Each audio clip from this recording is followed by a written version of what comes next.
Good evening. Tonight we're going to continue on with our fraction unit, Unit 4, and our Lesson 3, Decompose fractions into a sum of fractions.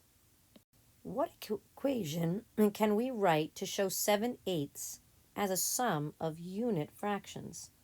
Well, like we have done before, we could take 7/8 and we can decompose it of 1/8 plus 1/8 plus 1/8 plus 1/8 plus 1/8 plus 1/8. So that's 6/8, and then now another 8 to show 7/8.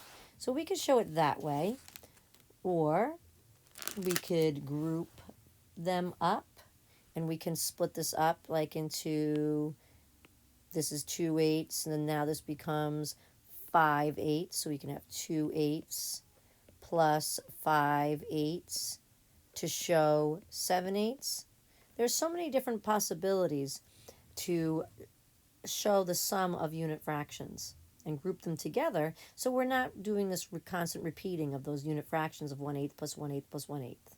All right, let's continue on. All right, so here we have a tape diagram. How many 8s are represented by the first color? Well, I see 2. And how much has it been broken up into? We've got 1, 2, 3, 4, 5, 6, 7, 8. So this whole has been cut up into 8 pieces. So we're going to represent the denominator as 8. And how many are colored? The 2 yellow, so it's 2 8s. How many 8s are represented by the second color? So over here is 1/8, and over here is 1/8 to represent 2 8s. How many 8s are represented by the second color? Well, if we already took 2 8s out of there, and there it's cut up in total of 8 8s, we know that we are left with 6 8s. Okay, because we have 1/8 here, 1/8 here, 1/8, 1/8, 1/8, 1/8.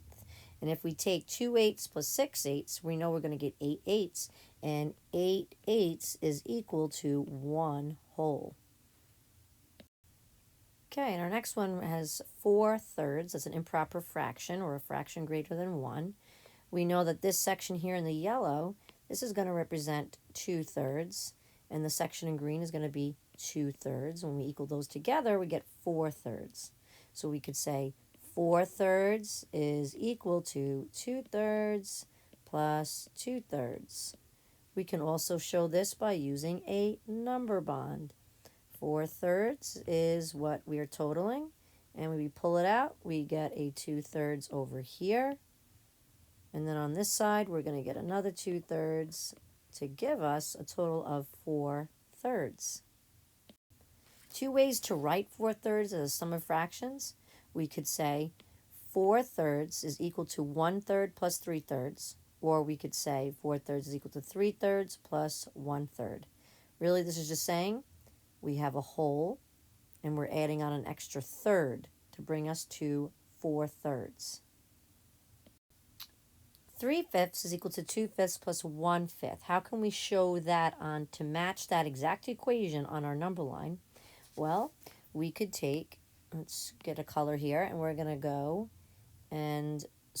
to, stop here, and this is going to represent 2/5, right?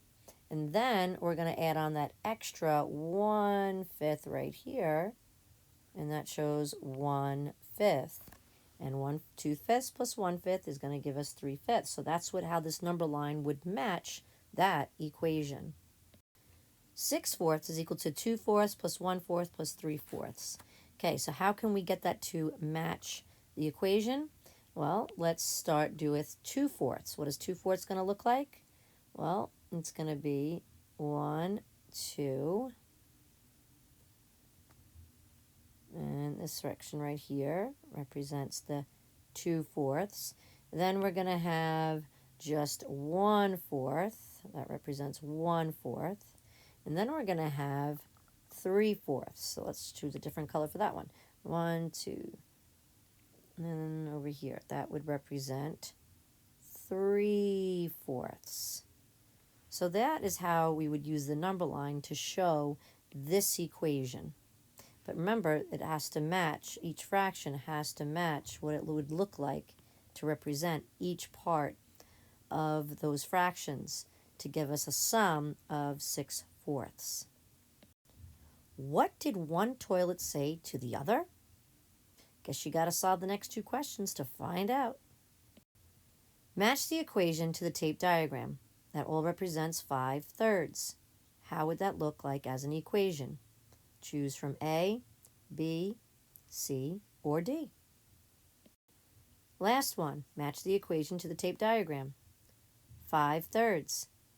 A, B, C, or D. What did one toilet say to the other toilet? You look flushed. Have a great night, and we'll work more on this tomorrow. Bye-bye.